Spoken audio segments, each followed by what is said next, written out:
नमस्ते नमस्कार. आपल्या YouTube channel Sonali लाईफस्टाईलमध्ये सर्वांचं हार्दिक स्वागत आहे. नवीन दिवसाची नवीन सुरुवात. तर मी आज तुम्हाला हरतालिकेची माहिती सांगणार आहे. हरतालिकेला काय काय सामान लागतं, पूजाविधी सर्व सांगणार आहे. तर चला मी व्हिडिओला सुरुवात करते आणि तुम्हाला सर्व माहिती डिटेलमध्ये देते. चला मग. हरतालिका हे महत्त्वाचे हिंदू व्रत आहे जे प्रामुख्याने महिला आणि कुमारिकांसाठी असते. हे व्रत भाद्रपद महिन्यातील शुक्ल पक्षातील तृतीयेला केले जाते. Third day of the waxing moon in the month of Bhadrapad. तर पार्वती देवीने भगवान शंकराला प्रसन्न करण्यासाठी हे व्रत केले होते अशी धार्मिक मान्यता आहे. हरतालिका व्रतामध्ये महिला आणि कुमारिका पूर्ण दिवस उपवास करतात आणि रात्री शंकराची आणि पार्वतीची पूजा करतात. हरतालिका पूजा कशी करावी? तर पूजेसाठी आपल्याला काय काय साहित्य लागतं? पार्वती आणि शंकराच्या मूर्ती किंवा फोटो, केळीचे खांब, सुपारी, खण, उदबत्ती, नैवेद्य, फळे, मिठाई, फुले, पंचामृत. पंचामृतामध्ये दूध, तूप, दही, मध, साखर घ्यावे आणि अत्तर, चंदन, रांगोळी, नैवेद्यासाठी ताट, वाट्या, पळी, पंचपात्र, कलश, वस्त्रे इत्यादी आपल्याला पूजेसाठी साहित्य लागतात. तर पूजा करण्याची जागा. तर आपण जेव्हा पूजा करतो त्या पूजासाठी जागा स्वच्छ आणि पवित्र असावी. लाकडी पाटावर किंवा चौरंगावर केळीचे खांब लावून सजावट करावी. मूर्ती किंवा फोटो स्थापित करावी. आणि पूजेची पद्धत. आपण पूजा कशी प्रकारे करायची आहे त्याची एक पद्धत असते. तर त्याच्यामध्ये एक, सर्वप्रथम पूजा करण्याची जागा स्वच्छ करून घ्यावी. रांगोळीने सुंदर आरास करावी.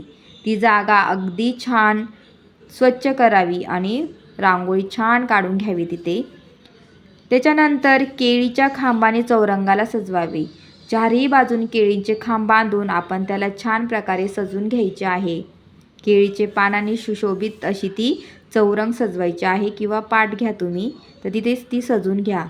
पार्वती आणि शंकराची मूर्ती घ्या किंवा फोटो पाटावर ठेवावा.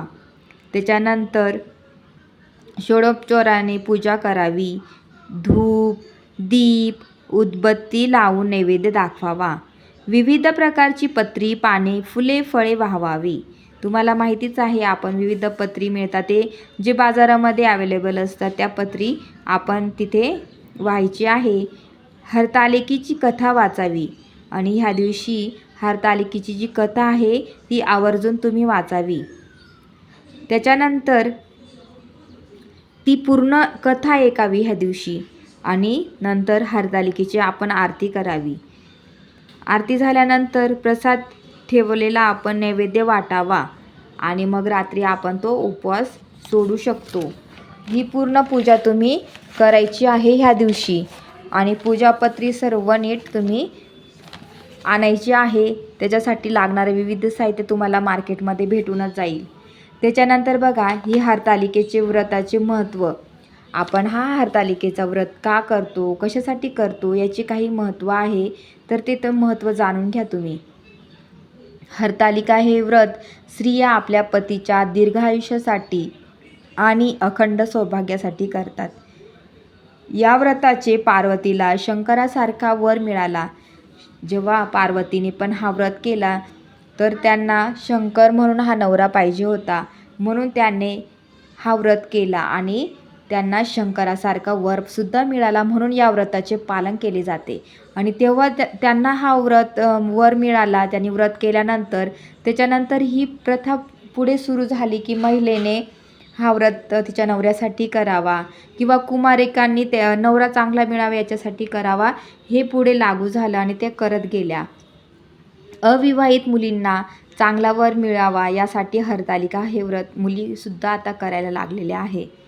या व्रतामध्ये स्त्रिया पूर्ण दिवशी उपाशी राहून पार्वती आणि शंकराची पूजा करतात आणि ह्या दिवशी कोणत्याही प्रकारचे अन्न, फराळ जसे की साबुदाणे, उकडलेले बटाटे म्हणजे रताळे अशा प्रकारचा आपण ह्या दिवशी काहीही खात नाही. ह्या दिवशी फक्त दूध, फळे आणि राजगिरा ह्या गोष्टीच आपण सेवन करू शकतो. हा व्हिडिओ आवडला असेल तर जास्तीत जास्त लाईक करा, शेअर करा, सबस्क्राईब करा आणि तोपर्यंत तुमची काळजी घ्या. भेटूया नेक्स्ट ब्लॉगमध्ये. तोपर्यंत बाय.